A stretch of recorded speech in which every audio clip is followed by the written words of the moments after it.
Whatever's going to happen is going to happen. Thanks for showing up. My name is Alan Cox. Welcome, wherever you are. Say hi to Bill Squire, who is right over there. Hey, creepy hugs, everyone. Thanks for listening to and watching this episode of the Alan Cox Show. Don't forget to like, subscribe, and share a cold one with the boys. Also, rest in peace, Stan Pyatt, the voice of Akron. Stan Pyatt? Mm-hmm. All right. What's some background on him? He was the host of the WNIR morning show in Akron on 101. Okay. I think 101.7, 101. I assume he'd been there a long time? Yeah, he was there for 35 years. 35 years, wow. And he used to host the Funny Stops amateur contest. For like 20 years he did that. And so I got to know him pretty well over the years, going on his show and hanging out with him at the Funny Stop. And just a great guy, and he passed away from cancer this morning. Oh, no. Oh, well, there you go. 68 years old. It's young. Mm-hmm. Youngish. Still. Yeah. Hey, Mary Santora is right over there. Hi, guys. No babies. What are you doing, rocking a smoky eye? What do you got going on? Yeah, I was left over from yesterday, and then I put more on today. So is it working? You're wearing leftover makeup. Well, I fixed the leftover makeup. Is it good? Is it bad? Is it too much? Is the implication that you haven't showered is what I'm trying to get to? 100%. Okay. Just trying to figure all that out. Got home a little late last night. Yep. What's a little late? Hair up. Like midnight, 12:30. Okay. And then I didn't feel like taking a shower or washing my face. So I put more makeup on over yesterday's makeup and rocking a messy bun. It's that Britney Spears look we were talking about. Yeah, except if I were to do it for like 8 months straight, Right. I would get to where she's at. But this is just 2 days. So you're not trying to go for like, full psycho or anything. No. You're like, I didn't want to... This is just a lazy look. That's all. Understood. Hey, say hi to Poundcake. Speaking of lazy looks, he's back there behind the glass. Afternoon, white people. You have a lazy look today? Yeah. Oh, he's just sitting there. He's snugly in my sweater. All right. Solid. Hey, Bobby Kelly is back in town and is going to join us later on. Always fun to see him. And he's in town early. Yeah, he's coming in town. He's doing a show tomorrow in Columbus that I'll be on with him at the Walrus, and then he's doing the Winchester on Friday in Lakewood. And Two crazy kids are just going all around the state. Yeah, I'll be on both shows with him that he's doing, and then he wanted to come in a little early to do a little press, and I was like, hey, that works out great because you can come on and hang out with us.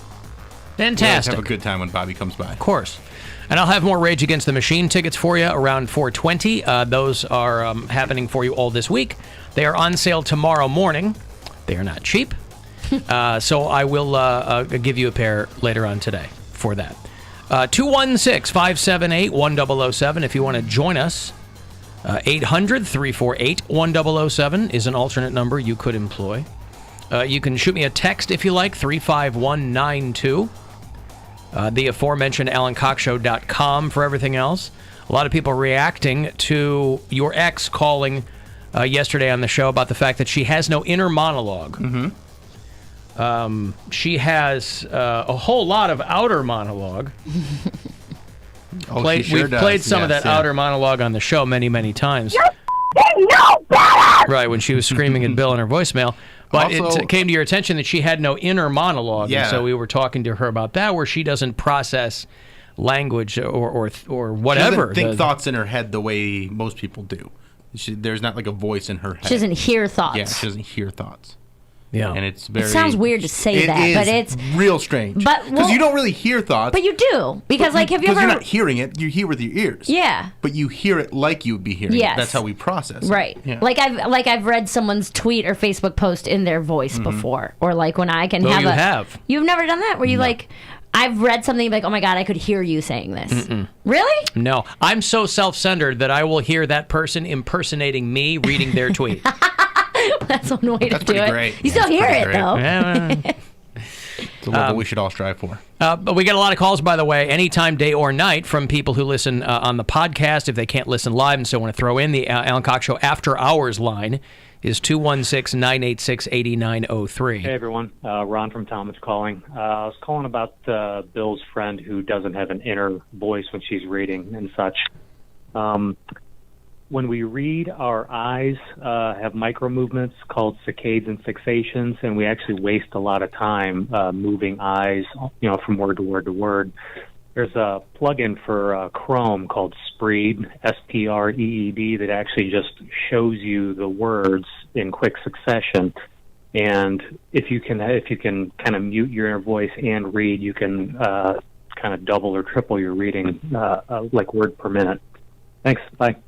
It makes it sound like weird. it. I don't. Spreed. That's got. Assume that's a portmanteau of speed reading. But I don't understand. I don't know if I could see words flashing at me and be able to process it that way. Yeah, I've tried this. There's an app that you can use to read books this way, and it will just give you words like super fast, like just bam, bam, bam. It's one word at a time. It feels like you would have to concentrate so much harder. Well, no, it's one of those things where I read every word, but there's no story to it. Right. You just get all the retaining information, it.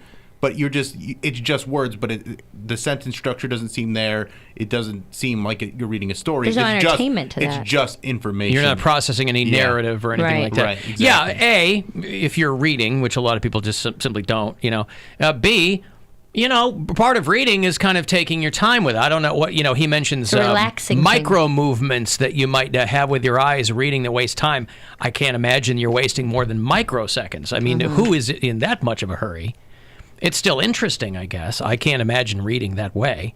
I don't know. I like reading. I like seeing reading the way anybody else reads. Creating the picture in your head. Whatever it is. Sure. Why not? Hey, they left. I had somebody on hold there. Yeah, he was gone. Okay, that's fine. Okay, bye. Okay, bye. Don't need ya. Okay, bye. And even need ya. yeah. So I'm in this a position now where I used to finish a book before I would start a new one, and now I've become the person that has half a dozen books that I'm reading simultaneously. And I find that I shouldn't do it that way. I should just start one when I finish one. One of my New Year's resolutions was to read more, and I have done 0 reading this year. I still haven't even attempted to go find a book that I like. So, You could read For Filth. like the saucy books, to like your aunt is staying in tonight books. No, he's throwing slang at you. Oh, Like throwing shade. read For Filth. Yeah, like Did you see RuPaul host Saturday Night Live? No. I did. It was a lot. Yeah, of course you did. was- The entire 90 minutes was speaking like Poundcake speaks. but it was so funny. You What didn't does think read it was for funny? filth mean? No, I thought he did a great job. I thought it was very funny, but it was all funny within a very narrow. It was all It was kind of the very same joke again and again. Yes, it was all RuPaul drag culture ballroom type. When you humor. get read for filth, it means like you got cussed out, you got dogged, you got roasted. Okay. Well, Like, I don't I'm want to gonna read you that. for filth. You're I was thinking of a more maybe- Harlequin novel. Maybe like murder mystery or like a I don't sexy know. shirtless guy on the That's top what of I a thought read for filth tawdry was. paperback is what you Yes. were thinking. That's reading filth. He's Okay. talking about reading you for filth. Okay. No, maybe John Grisham, Eh? but Wow. All right. Ooh. It's like, I'm elbow Saucy. deep in The Firm. I can't put this down. When I recommended The Firm, that wasn't precisely the book that I was talking Wait a about. It was a minute. book where you read it for filth. these are about lawyers. Yes, you Come don't want that. on. Come on. So read for filth. Reading is fundamental. Read for whatever reasons you want. It's all fun, right? The written word. What a glorious... Yeah, whatever. But don't read during this show. No. We don't have closed captioning on the live stream, do we? No, they can do it on YouTube, but it never is accurate. Right. It'll be different. So Anyone who was deaf and watching the show that way would misunderstand, because anyone who's watched closed captioning, they'll always get every fifth word wrong. And it's slow. And it's slow. A little delay there. Yeah, we're already on a delay. Come on. I don't want any longer of a delay on this.